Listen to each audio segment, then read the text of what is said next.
Do you guys notice that there's no explanation of where these numbers come from? Zero. You won't hear it either. Even when they asked out for the White House, we reached out to the White House. They're never going to give you anything. Access to the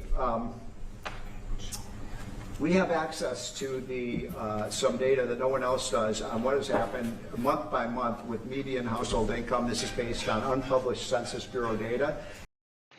Data nobody's ever had, based on unpublished data. So what is it?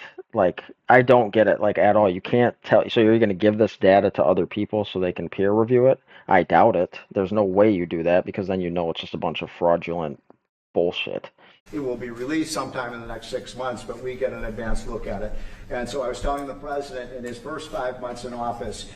But released the advanced look that we're going to change it to now that we don't actually have a head of the commission. We're just got some placeholder. We're basically trying to do whatever Trump says. That's what he's really saying.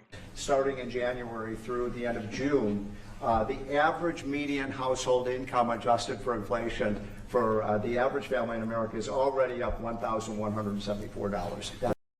No, it isn't. So we just said the average median household income is already up $1,174. Magnificent. Absolutely magnificent. Steve Moore just told us that in 5 months, Donald Trump increased your income by over $1,000, and he did it with unpublished Census Bureau data that apparently only Steve and Trump have access to. So let me tell you something about median household income. It's measured annually, not monthly, not every 5 months, annually, because income fluctuates based on seasons, bonuses, overtime, and unemployment cycles. But Steve Moore wants you to believe that Trump accomplished all of that increase in just 5 months using data that doesn't exist yet. You understand what they're doing? That's creating statistics out of thin air. They're manufacturing economic success stories using methodologies that would get you laughed at out of any legitimate economics department in America. And why wouldn't they? Steve Moore works for an organization funded by the Koch brothers, by ExxonMobil, by pharmaceutical companies. His job isn't to tell you the truth about the economy. His job is to convince people, and convince you in particular, that policies that benefit his donors are actually good for you and us. That's an incredible number. Just came out. Just came out. So that's a giant gap. And if I would have said this, nobody would have believed it. There's your number. We're doing well.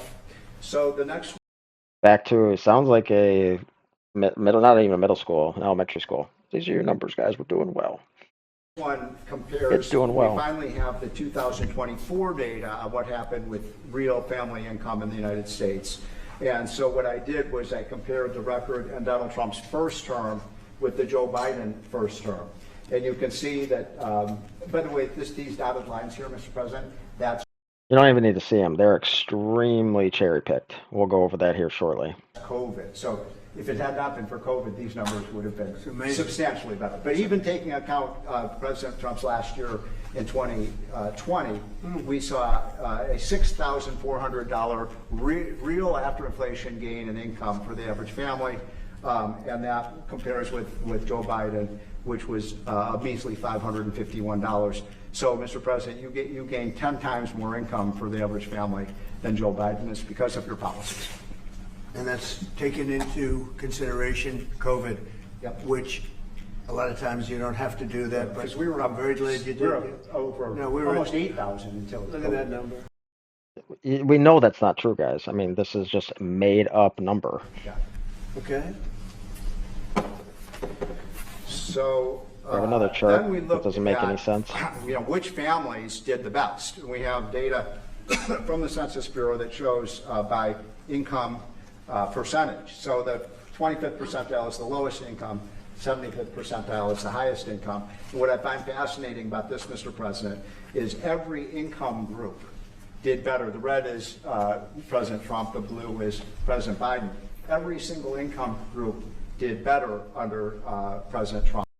This is where this presentation becomes like truly obscene.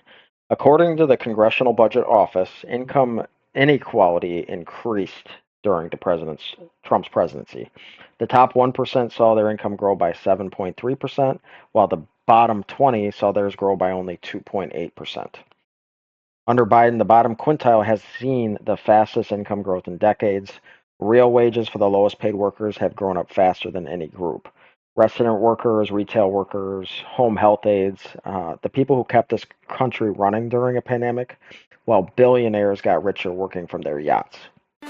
You built your throne on fake gold, fake stats, fake pride. Now the whole world's watching you crash from inside. Talk big, but your walls made of lies and tweets. I'm the voice of the people, bringing fire to the seats.